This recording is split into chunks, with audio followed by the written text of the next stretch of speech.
The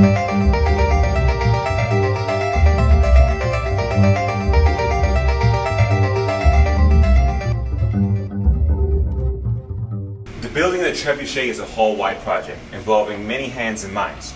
We're about to meet the person managing the project who is also responsible for conceptualizing the project.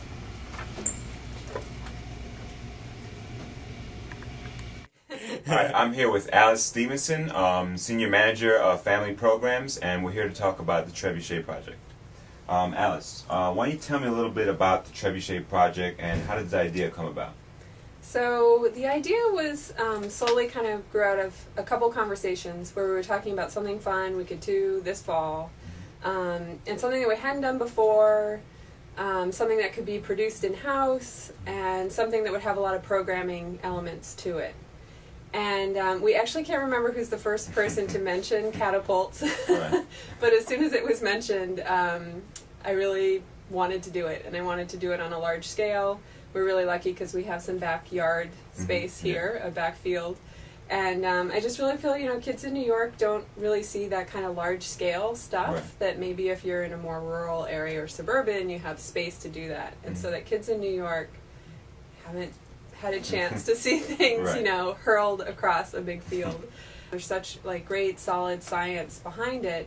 And it's one of the, just like the exhibits that we have on the floor in the hall, it's one of those great things that the science content is there, and when you watch it happen, the science is apparent. So kind of through doing it or watching it, the science comes out.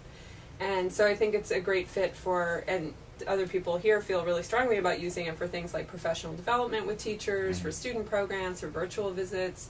So once we have it, I'm happy to use it again next fall for family programming, but I'm hoping that other departments within education start to use it for their programming too. And then there were a couple other things that just kind of started to fall together. I went to a conference and I saw this gentleman, William Gerstel, speak, and he's written a couple of books just about how young kids really need to have this kind of exploration and kind of slightly dangerous exploration, in a safe way. And he's written a book about backyard ballistics as well as how to build your own catapult, and he was really making a strong push for, we need to have our kids be exposed to these things because there's really solid science behind it, there's solid engineering, there's a lot they can learn.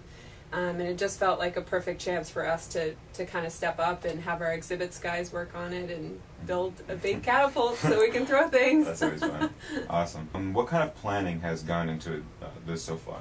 Obviously we had to have buy-in from exhibits because they were the guys who were going to build it. And so they were really excited about it. They did a lot of prototyping, not just building smaller models in the PVC pipe model that you've seen, but also got stuff online or programs that they could use to prototype. So they started this process in spring, really starting to think about this and plan out what's the math behind it too, so we don't throw it too far and hit something we're not supposed to hit. Lots of planning and hard work has already gone into this project. We've gotten the opportunity to see the prototype and the development. Let's take a look and see what else we can capture.